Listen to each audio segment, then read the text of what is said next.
So how do you access deleted photos on the iPad? Let's talk about it. If you're new here on this channel, consider subscribing for more explanations and tutorials like this one. First of all, depends on where you had the photos to begin with, most likely inside of the Photos app, because in there you're going to tap on the image, click on the trash can and delete it, but it's not going to be gone for good just yet because it will be moved over into the recently deleted folder. So make sure to slide out the more options in here, go to the recently deleted.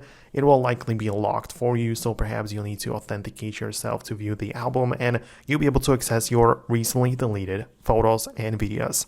Those stay here for 30 days before they get permanently deleted. So in this folder, you can decide to just make them disappear for good or recover it and make it go back to the regular Photos section. So that is for the Photos app. You might also have some photos and videos stored in the Files app, which is a different thing sort of. It's this like folder icon, and there as well, if you hold down on the images and click on the delete button, it will be moved over to the recently deleted folder. So as well, you'll be able to browse it like this and click on those images or videos and recover it or save it somewhere else. Depends on how you want to do this.